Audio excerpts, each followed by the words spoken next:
আমি কয়েকদিন আগে আপনার আগের দলের সহকর্মী সৌগতবাবুর প্রচার কভার করতে গেছিলাম।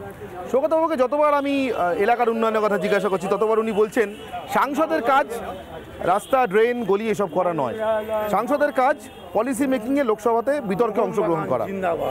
সৌগতবাবু আমি দেখছি যতটাই উপর থেকে করছেন আপনি দেখছি ততটাই ভিতরে ঢুকে করছেন। আপনার ভয় করছেন এত ভিতরে ঢুকে এত মানুষের প্রত্যাশা পূরণ করতে পারবেন? সৌগতদার বয়স হয়েছে, হ্যাঁ, তার গতি স্লথ হয়েছে, একটা বয়সের পর ছাড়তে জানতেও হয়।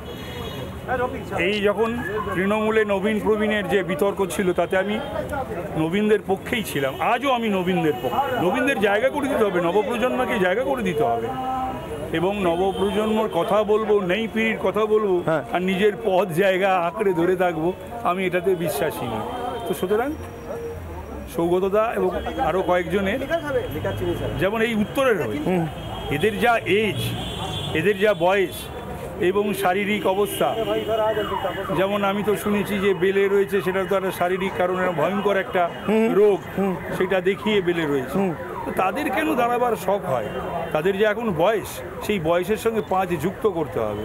তো তাদের তো ন্যাচারাল, মানে এটা প্রাকৃতিক, এটা তো প্রাকৃতিক নিয়মেই সরে দাঁড়ানো, প্রাকৃতিক নিয়মেই তো তারা যে পরিশ্রম করা উচিত, যে শরীরকে যেটা দেওয়া উচিত, বা দিল্লি যাওয়া আসা, তার ধকল এই সব নিয়ে তো একটা বয়সের পর যে কোনো রাজনৈতিক দলেরও উচিত একটা বয়স মেনটেন করা, এবং যারা সাংগঠনিক পদে থাকবেন এবং এই জনপ্রতিনিধিত্ব তাদেরও উচিত, তার কারণ মানুষ এটাও দেখে।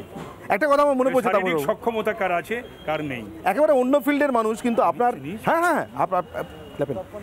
আপনার বাড়ির ড্রয়িং রুমে সানি গাভাস্কারের ছবি ভর্তি। আমি যে টুপিটা আপনি পরেছেন পানামা হাট, এটাও এই দেশে গাভাস্কারের সঙ্গেই প্রায় এর ঐতিহ্য শেষ হয়ে গেছে ক্রিকেট মাঠে।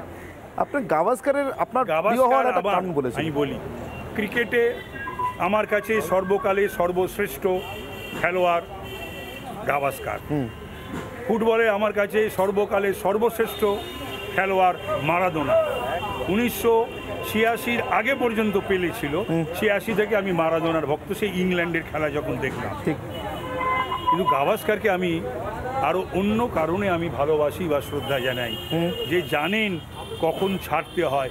যখন ওর হাতে আরও 5টা 6টা সেঞ্চুরি বলে বলে আছে, তখন তিনি ব্যাট দোলাতে দোলাতে পৃথিবীর ক্রিকেট প্রেমী মানুষদের অবাক করে দিয়ে মাঠ ছেড়েছিলেন। তিনি সিলেক্টারদের ঘাড়ে ধাক্কা খাননি। সেই জন্যে আমি গাভাস্কারের ভক্ত। আমিও ঠিক সময় মতন রাজনীতি থেকে সরে যাব, নবপ্রজন্মের নবীনদের জায়গা করে দেওয়ার জন্য। ঘাড় ধাক্কা দেওয়ার সুযোগ দেবেন না, ঘাড় ধাক্কা দেওয়ার সুযোগ দেব না।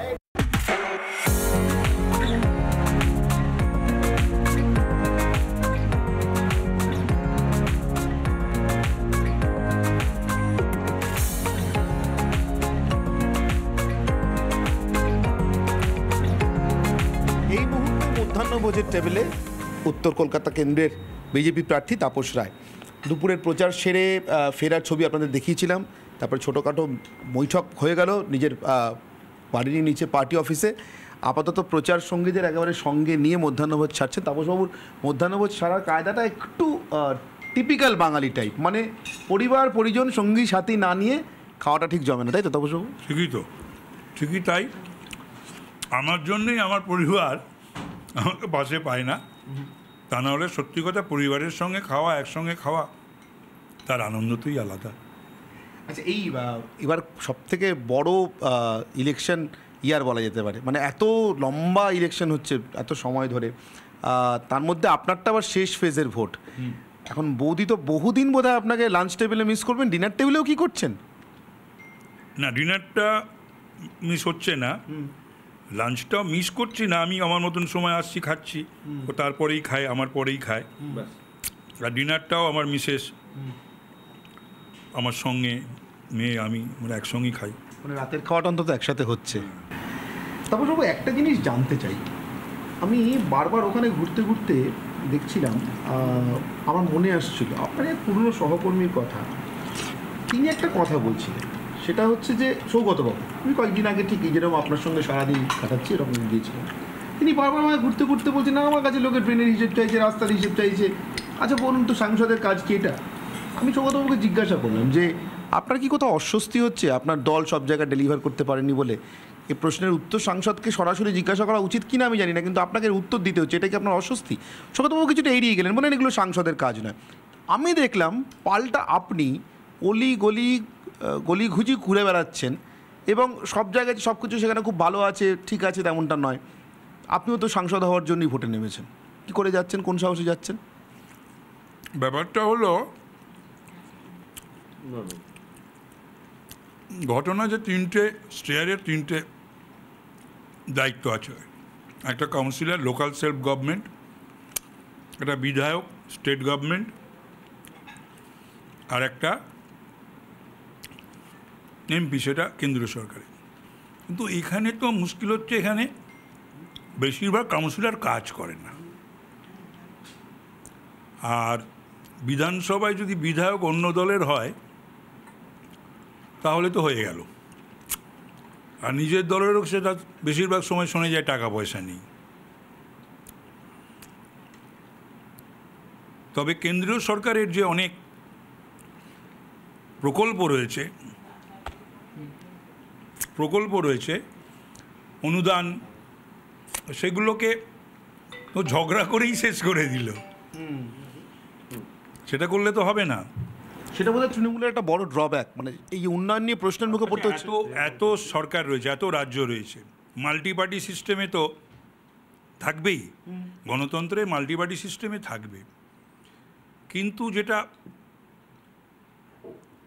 নেওয়ার মানুষের পাওয়ার, সেই মানুষকে কেন বঞ্চিত করা হবে? সেটা কেন্দ্রীয় সরকারের হোক, রাজ্য সরকারের হোক। তো এখানে ঝগড়াটা খুব বেশি রাজ্যের, আর ওই রাজনীতিটাও খুব বেশি। তাপসবাবু, এরপরে একটা গন্তব্য আছে, সেটা আমরা আপাতত আপনাদের কাছে জানাচ্ছি না, একটু গোপন রাখছি। সেই গন্তব্যটা একটা বিশেষ গন্তব্য। সেই গন্তব্যে পৌঁছলে বোঝা যাবে যে কেন তাপস রায় নির্বাচনী দৌড়ে খুব আনপ্রেডিক্টেবল এবং কেন তাকে সবাই রীতিমতো সমঝে চলেন। খাবার টেবিল থেকে নেতার সাথে ভোটের পথে এই পর্যন্তই, কিন্তু আমাদের পথ চলা শেষ হচ্ছে না, কারণ আপনাদেরকে বলেছে একটা সারপ্রাইজ আছে। তাপসবাবু চলতে চলতে এরপরে কোন পথে যান সেদিকে নজর রাখতেই হবে, তারপর আমাদের আজকের মতো চলা শেষ হবে।